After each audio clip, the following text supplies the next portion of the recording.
Sa më gjatë. Klliçi, kënaqësi që të kam në studio. Kënaqësi që janë si gjithmonë që të jem këtu. Me qëra fjala Belind, u kujtova se ky sezon politik, sezon i ri politik do fillonte më i qetë, më i relaksuar. Në fundit zgjedhjet janë larg, flas për zgjedhjet politike. Po mund të jetë edhe shumë afër. Do doja që ta nisnim edhe me këtë formë. Jo, po mund të bie dhe i tërmet tani, më mbaron gjithçka. Mund të ketë edhe tërmet politikëre. Mund. Ne kemi të vetmin kryeministër në botë, vetmin lider politik ndërkombëtar që tall edhe me nderen me presidentin e SBA-s. Kjo tregon fuqi. Ose budallëk. S'ka shenja për budallëk, duke se shpëqi. Shenjat janë të forta të budallëkut herët, po ta garantoj që mund të ketë edhe surpriza që çudisin njerëzit. Ne dhe mund ta themi këtë. Ti mund ta thuash. Aludime jemi, ëh, jo, politik. Ti mund ta thuash, po normalisht me logjikë një njerëz që vazhdon vitin e 12 me mandatin e 4 vetëm budallas është. Pa diskutim që jo. Por shenja, po them, shenja budalliku. Por shiko, ajo që ka ndodhur në summitin E nisëm me Trumpin direkti. E liderave europian, jo, e nisëm me aktualitetin, pra me atë që ju thatë, me drejtë të thua që zgjedhjet janë larg, në parim, një qytetar që na ndjek, janë 2029. Janë 2029. 2027 janë zgjedhjet lokale. E para të themi gjë teknike, për shkak që qytetarët mbase e kanë harruar edhe ato që po na ndjekin. Ju duhet thua? Nuk, jo, i duhet. E diti për shkak që certifikohen zgjedhjet për herë, certifikohen nga OSBE Odiri, ka një raport final që del për zgjedhjet. Të mesit e torit nuk ka dalë akoma. Nuk ka procedurë burokratike, nuk ka dalë akoma. Është procedurë burokratike. Ç'dy shanti, pse? Po tash për herë, po të kishe patur një procedurë të rregullt në datë 11 maj, po të kishin patur zgjedhje normale, do ishin certifikuar me kohë, raportet janë të gatshme, ndrohen disa fjali. Ndrohet data të gjërat. U bë përparim në këtë fushë, po pati disa probleme. Po do rregullohen. Po do rregullohen zgjedhjet e tjera. Kështu funksionon çdo palëzgjedhje. Çujtërisht nuk del raporti. Jemi në mes tetorit. Zgjedhjet janë bërë 11 maj. S'del raporti sepse është çoroditur, pra, më fal. S'del raporti se ka qenë kaq e fortë dhe flagrante vjedhja dhe janë aq të shumta dokumentat, materialet dhe provat që faktojnë farsën elektorale në 11 maj, sa ju keni sot një situatë që ende nuk ka një certifikim zgjedhjeve në Shqipëri. Ndërkohë, ke një kryeministër. Është e vërtet ajo që ju thoni, që është mandat 4. 83 deputet. 83 mandate, ka një mazhorancë, super mazhorancë. 83 ai vetë, se po të shtosh dhe 3 86. Është një super mazhorancë, kjo është e vërtet. Por nga ana tjetër, ke një kryeministër që merr kurajon edhe tallet me liderin e botës lirë, që është presidenti Trump. Kështu që thën këtë dhe ju keni parë edhe ditën e djeshme takimin që ka patur presidenti Trump, është bërë edhe lajm në media botërore, unë kam parë Daily Mail, takim me Macronin, që i thotë që jam i lënduar nga ato që ti the, etj, sepse çuditërisht me Macronin ishte Rama kur tallej me Trumpin, edhe me Alievin e Azerbajxhanit. Kështu që thën këtë, jo për këto arsye, por për 1001 arsye tjera, unë e kam një bindje të thellë që do doja edhe ta cekja pak si çështje pjesën e sigurisë kombëtare të Shqipërisë, po cënohet nga projekte korruptive të Ramës, që tashmë nuk ngelet vetëm nivel korrupsioni, po ka hyrë edhe në interesa tjera. Unë jam i bindë që zgjedhjet nuk janë 2029. E them me bindje absolute. Sikundër kam thënë dhe më përpara, kam qenë dhe në studio këtu dhe në studio tjera, kur në zenitin e fuqisë ti, ish kreu Bashkisë Tiranë, fliste për projekte do të ardhmes etj, pas vitit 2023, kur unë isha vetë në garë, unë fill disa muaj më pas kam thënë që nuk ka shanse ta mbaroj mandatin. Le ta bëjmë muhabetin sa më konkrete. Le ta bëjmë muhabetin sa më të thjeshtë, ta kuptojnë dhe ata që na ndjekin tani. Pra le të flasim në një gjuhë të thjeshtë. Patjetër. Nëse do të vazhdoni me arsyetimin tënd, i bie që kjo qeveri, pra, po themi, lideri, Ramsi 4, siç e quaj unë, sepse është mandati 4. Në qoftë se po ndjekim logjikën tënde, në qoftë se rrezikon teorikisht të bjerë, do duhet të binte vetëm nga dy, së thuash, nga dy institucione, ose nga institucionet ndërkombëtare, që do thotë amerikanët, ose nga SPAK-u. Prit, unë nuk shoh fuqi tjetër, jo, për më shumë për të futur në kontekst, që do thotë, nuk shoh fuqi tjetër, popullore, opozitare, sindikale, s'ka këtu, studentore, s'ka, pra fuqi të brendshme lokale që mund të rrëzoj. Pra ju, Belind, kur them ju, ti dhe edhe kolegët e tu, ju prisi që t'ju vi shpëtimi nga jashtë, me sa po kuptoj? Jo, sepse sigurisht unë duhet bërë brenda. Jo, të thash që goditja apo tërmeti politik në Shqipëri do vi nga jashtë. Unë jam i bindur që apo vala e goditjes do të vijë edhe nga jashtë për shumë arsye. Mos harro një gjë, Ramsi IV është kryeministri i një vendi antarit NATO-s. Siç është dhe Erdogani. Si i tillë, jo, ata nuk janë partner NATO-s. Jo, ata janë NATO, Erdogani janë NATO, si të tillë, si kryeministër i tillë, atij i takon që të jetë në aleancë solide me presidentin e Shtetet Bashkuara të Amerikës. Tani, thënë këtë, ta garantoj që sot njeriu më izoluar në Shtetet Bashkuara të Amerikës është Ramsi IV. Mjafton të marrim vetëm një gjë, ta bëjmë analizë. Se sigur në OKB, se të gjitha të thonë. Kjo është e fundit. Ti do me thënë shi që nga momenti që presidenti Trump ka hyrë në detyrë, është rikthyer në Shtëpinë e Bardhë, ke padur 4 aktivitete zyrtare publike ku kryeministri i Shqipërisë ka qenë në të njëjtën sallë me presidentin e SBA-s, ku të gjithë liderët botror kanë padur mundësinë të bëjnë një foto, shkëmbejnë një batut, japin dorën, dhe si ka mundësi që i vetmi njeri që nuk i afrohet dot, dhe ka një perimetër sigurie rreth presidentit Trump është Ramsi IV. Ka dhe disa lider tjerë në Europë që ai si takon fare. I njëjti atë është parëndësishëm. Jo, më të rëndësishme se Shqipëria, po me se duket i quan kështu ai njerëz së Soros. I njëjti kryeministër që në 2016 Trumpin e quante në CNN, në një nga mediat kryesore të majtës amerikane dhe një nga mediat që u përdor edhe në fushat kundër presidentit Trump dhe që Trump e quan fake news CNN si media. Rama e quante Trumpin turpin e civilizimit botror, e quante një rrezik për Amerikën dhe për marrëdhëniet shqiptaro-amerikane. Këto janë deklarata publike ti të dhëna që në 2016. Po dhe pas gjithçka, po asgjë nuk ka ndryshuar, ai është atje. Patjetër.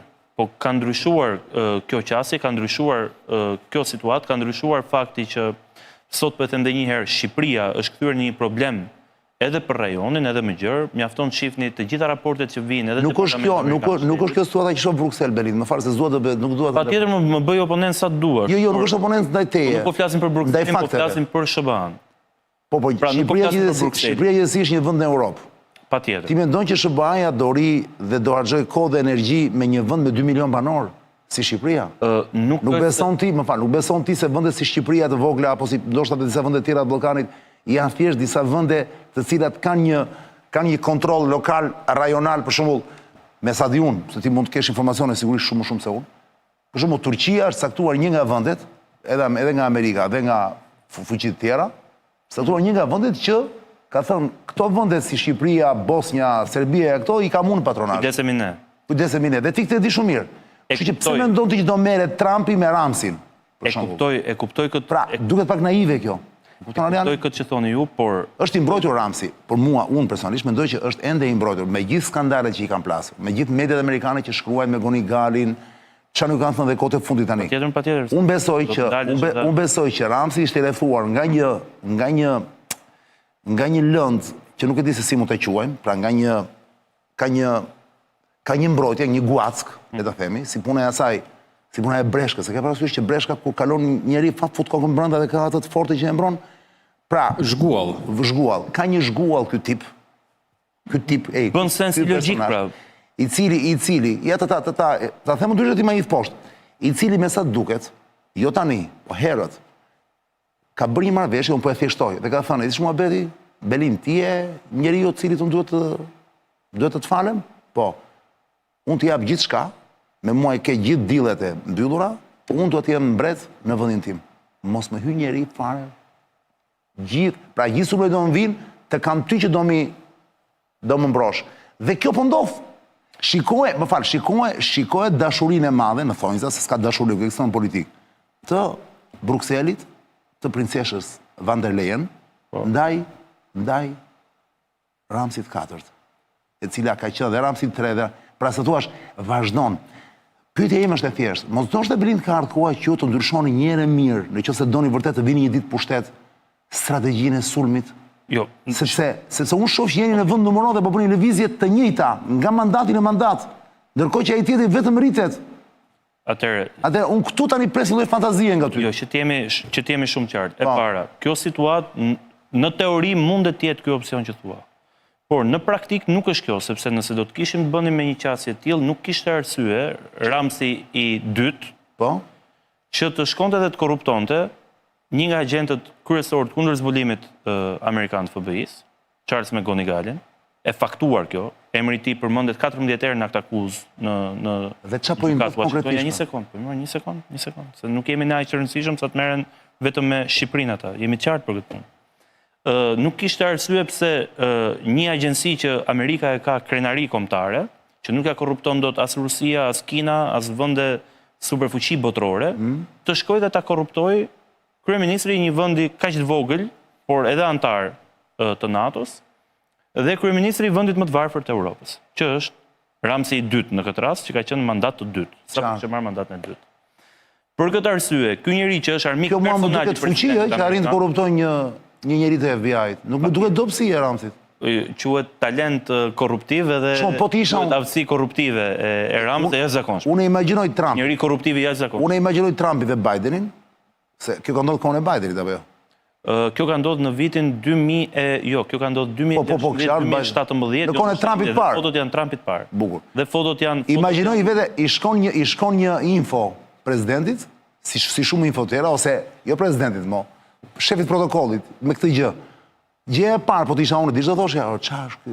Më fal për shprehjen. Mjeshtër, po mjeshtër, kush është ky mjeshtër? Çfarë është ky mjeshtër që ka bërë këtë punë? Po kjo zakonisht është një kostum. Këtu ta mbajmë afër, se çika i fuqish. E pesha tha vjen për Erdoganin, më fal. Duhet ta vë. Trumpi çfarë tha për Erdoganin? E pyetën atje. Prit, dëgjoj pak. Ta bëjmë bisedë kot për qef. E pesha tha për Erdoganin.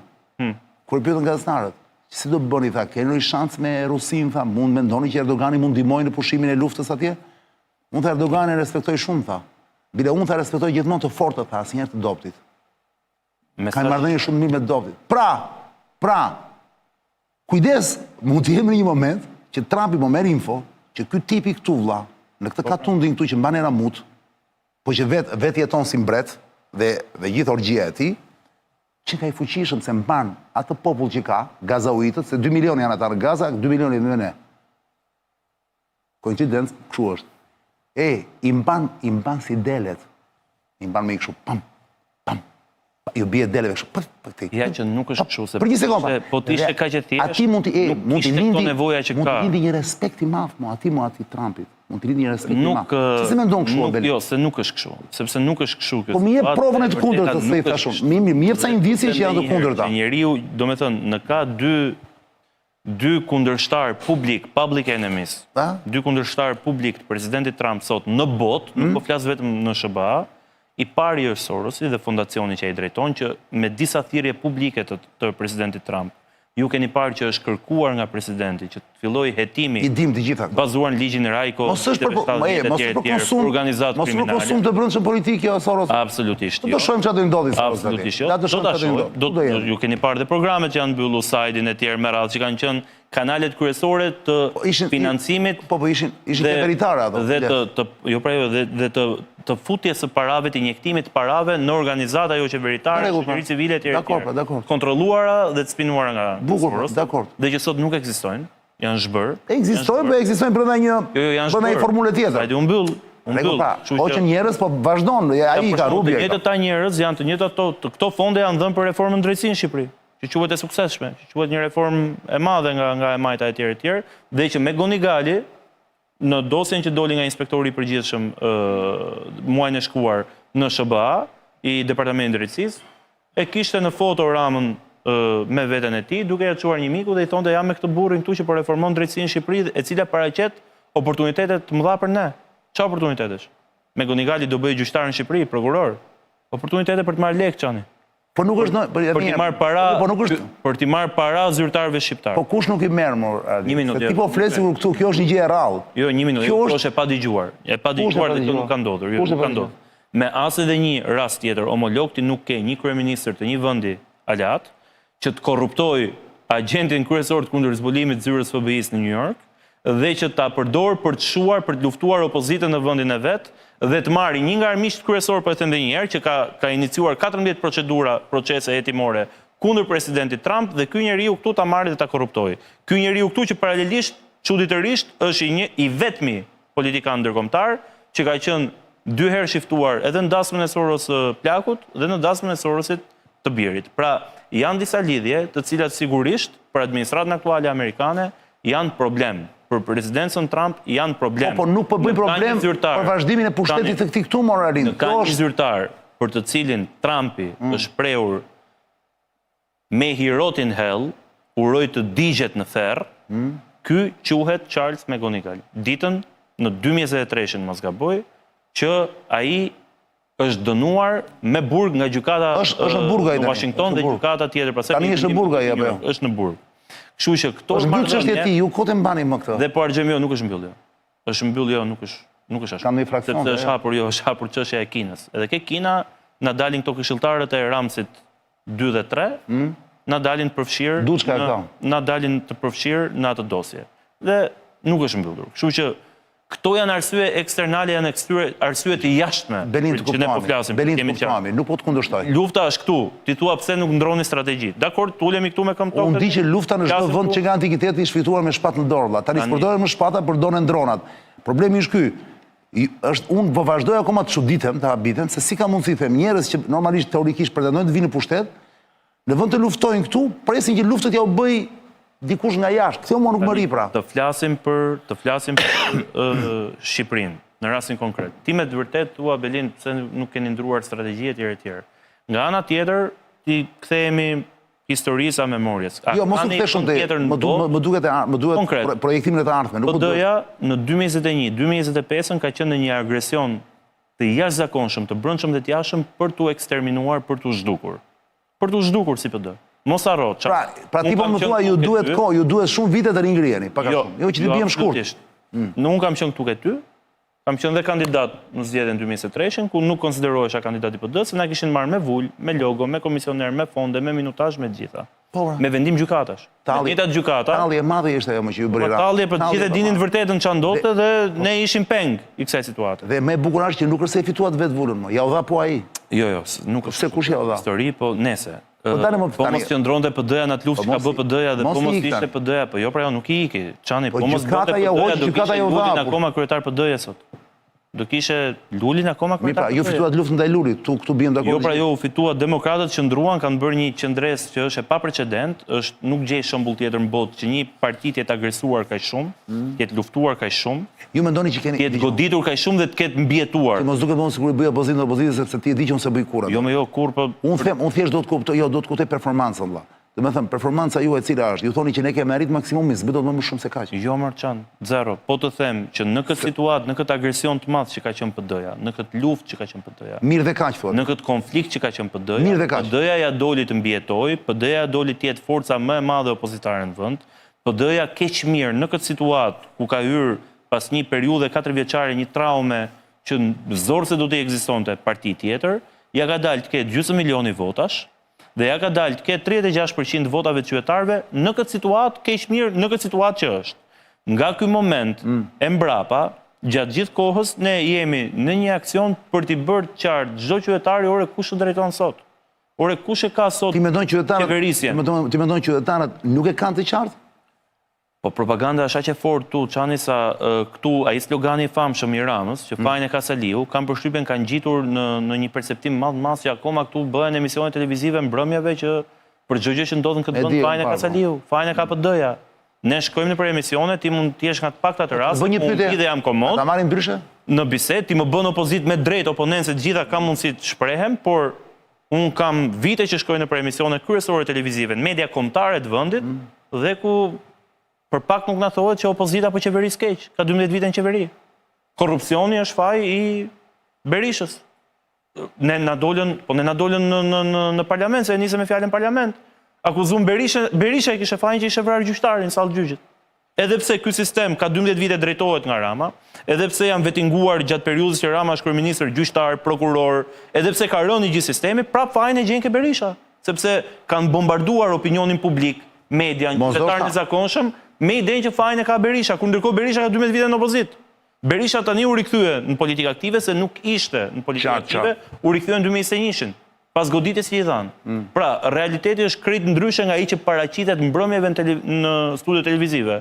Unë të falenderoj që bëjmë debat, sepse debati prodhon edhe, le të themi, gjitha diskutim që edhe qytetarët e zakonshëm e bën gjatë ditës në rrugë, por duhet kuptojnë ore edhe ku, në çfarë situatë është kjo PD-ja.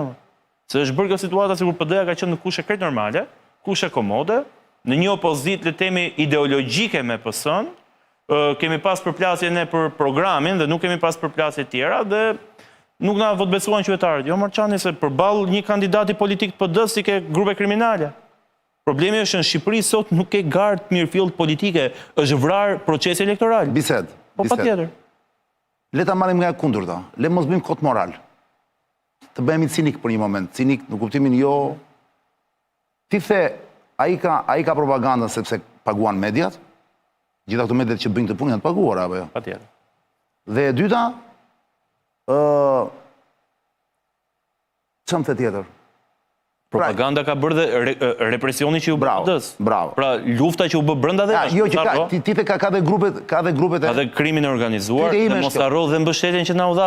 Pas ambasadorë që na kanë tregu barin, po të mbështesnim. E di pra. Pyetja ime është kjo vëlla. Që sot ka nik, pra ajo Amerika një sekond, se ti mund të më thoje pak më parë, që jo një minutë, ajo ka qenë diplomate, për shembull ambasadorja e SBA-ve këtu ka qenë diplomate e Amerikës e tjerë. Po më ishte haptas. Ka i nga sistemi sot ajo. E nxorën pra ky Trumpi, se ajo ka qenë emrimi Trumpit, të Trumpit parë. Ky Trumpi i dytë e ka heq nga sistemi atë, e nxorri nga shërbimi diplomatik. Po pra. Iku ajo. Se secili heq të vetët më burr. Nuk ka se heq ai një të huaj. Kuptoj logjikën, po unë s'po them që do vinë këto do e heqin këto më. Pra shikon dhe lufta atje, bëhet midis tyre. Që ky njeriu që ka padur këto aksese sot nuk i ka më. Ky njeriu që e ka padur ushtar edhe përfaqësuesin diplomatik këtu të një vendi kaq fuqishëm sa ç'është SBA-ja, nuk e ka më këtë mundësi. Si ka mundësi atëre që nuk e shfrytëzon këtë akses? Si ka mundësi nuk e shfrytëzoni rastin atëre, me që ky e ka dobësi këtë thua ti? Që ta bëni më të dobët akoma, mundësisht ta rrezoni. Po kush ata që nuk shfrytëzohet më çan, në të gjitha formatet ne po bëjmë punën tonë paralelisht, edhe këtu, edhe jashtë. Ti e sheh për shkakun që në 2 javë që ka filluar debati publik politik edhe në komisione, ti e ke parë që ditën e djeshme kemi qenë 12 orë nëpër komisione. Madje bashkë kemi komunikuar dhe të kam thënë jam gjithkohon takime, komisione këtej, edhe për të lënë këtë bisedë sonte, sepse opozita është në institucione, është në parlament, është në përkomisione, dy gjëra dua diun. Kjo opozit, pa i bërë publike. Se nuk shfrytëzon dhe kjo, 2 pika të forta që shfrytëzon sultani, pra Ramsi 4, që janë grupet pra të fortët, një kemi 2 banda që përplasemi kush ka të fortët më të mëdhenj dhe kush ka kriminalet më të mëdhenj. Po pse ti si mendon se do ta mundesh një bandë, e mundesh me moral? Nuk e mund do. Dhe mos i çuni mirë? Jo, nuk është çështje e çunit mirë. Po si do mundesh? Por është çështje e një modeli që ti ndjek. Nuk mundet ti të biesh në të njëjtin model politik, se nuk prodhon më politik. Dgjoj, Berisha kur mblidheni ju vëlla. Po çani. Kjo është strategjia e kryetarit të Partisë Demokratike. Ja ta them unë, po patjetër. Ne do e mundim Ramën me antimodelin. Ne jemi antimodelin. Po patjetër që ne do bëjmë aleancë me krimin e organizuar. Jo, nuk e bëjmë. E kemi treguar që nuk e bëjmë. Tani ka një gjë. Ti e mban më në 2013-ën, kjo mund të jetë. Pra që ka i qeta i deri në 2050-ën pushtet. Jo, ta garantoj që nuk është ashtu. Ja këtu do jemi do marrësh prapë në emision.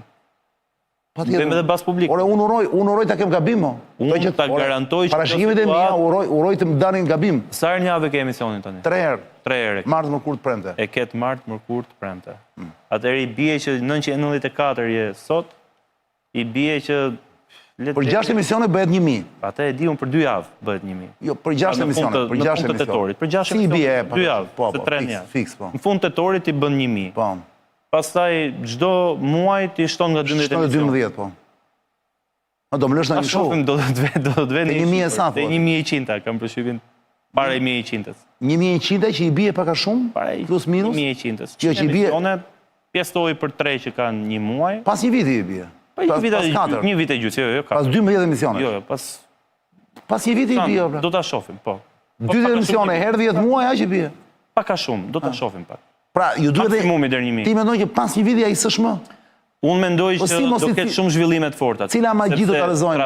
Trafiku ndërkombëtar, shiko, për herë të parë ti ke parë që për Shqipërinë tash, për kryeministrin, të bëhen edhe libra nga gazetari investigativ më me zë në Europë, siç ishte rasti më i fundit i Nelo Trokjes në Itali, publikohen nga shtëpitë botuese më në zë në vendet e Bashkimit Evropian, në Itali në rastin konkret.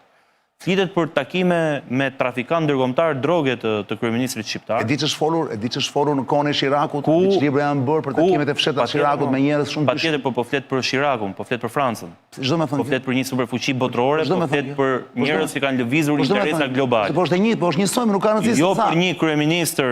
Është e njëjta, logjika e pushtetit është e njëjtë. Ajo është e njëjtë, por ky njeri ka ekspozuar edhe vendin tonë ka ekspozuar ndaj rreziqeve të jashtëzakonshme dhe ka kthyer në pikë tranziti të trafikut të kokainës në Europë. Tani, këtë që po ta them... Po nuk është pikë, edhe s'po t'jetë vërtet kjo. Nuk po ta them unë si individ, ta thonë raportet gjitha ndërkombëtare. Edhe po të provohet kjo. Berinde, ajo që po të them është kjo. Po pra, po një president që kartelet e drogës i ka shpallë organizata terroriste, këtë po të them.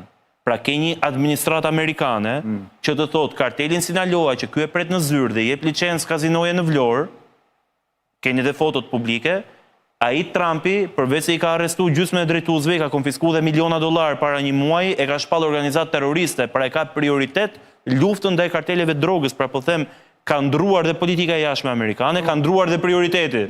Pra nuk është më kjo qasje. Po Belind, me që ka ndruar, vlla, po ti ishe kështu si thua ti.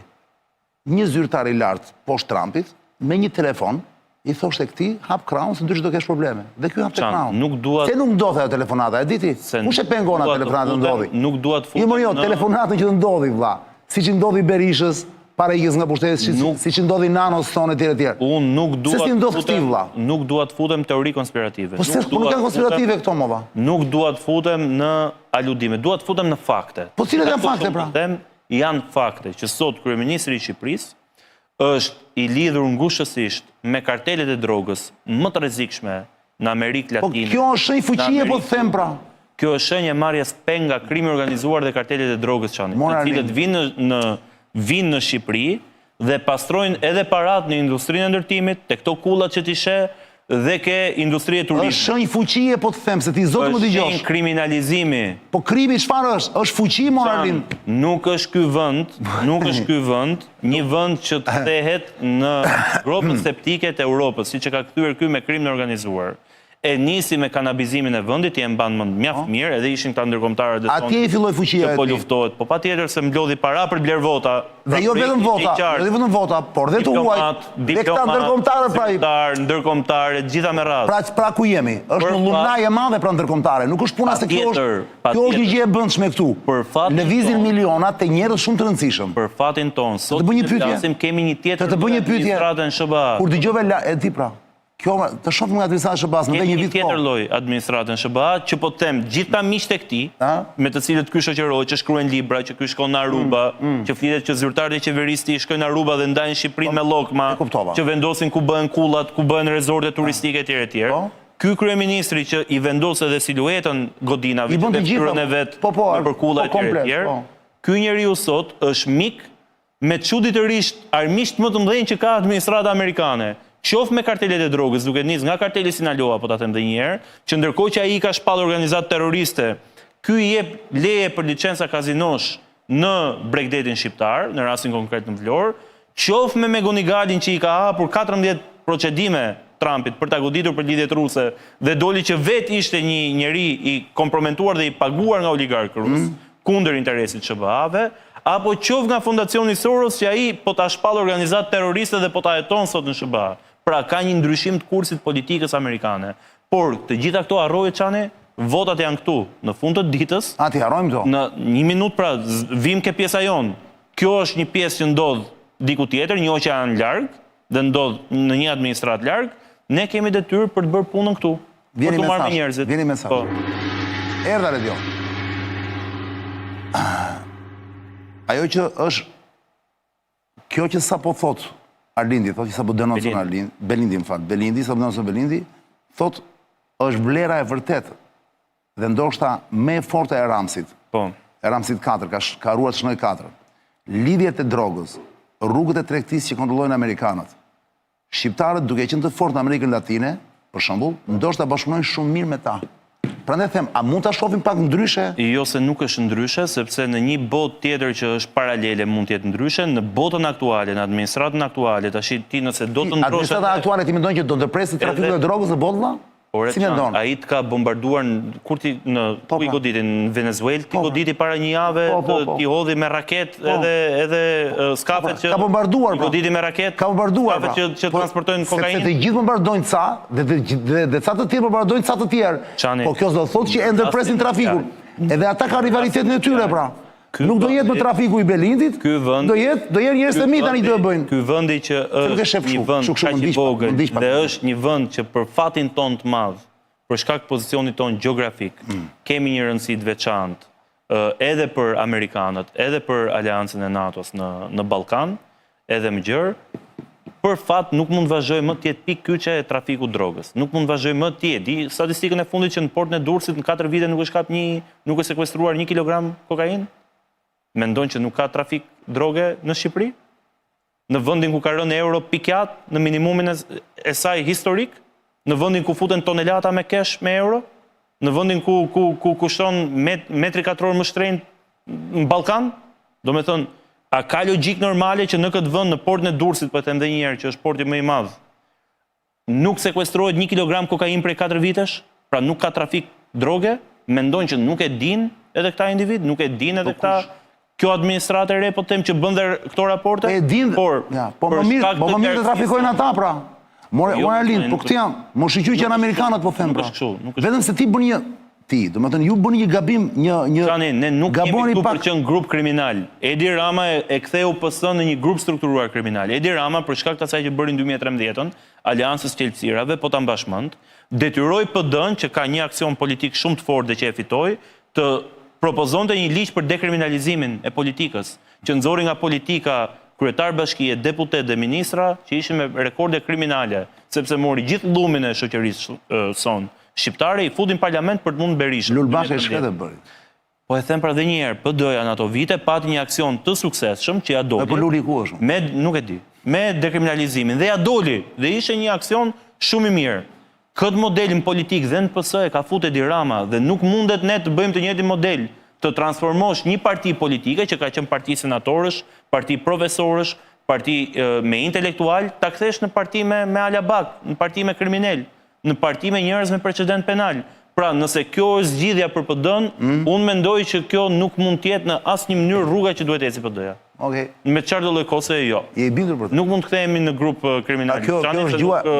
Nuk mundet Rama me program apo se shqiptarët janë të varfër edhe se shitet vota në Shqipëri. Çfarë them? Atëherë kthim thua që të bëhet dhe PD-ja një band tjetër dhe luftojnë dy banda. Kjo nuk do ndodh. E ke bindje apo e thua thjesht se jemi në ekran? E them bindje, e kam bindje absolute. Dakor. Le të bëjmë një pauzë vogël dhe rikthehemi pas. Le të bëjmë një xhiro të Dorelani.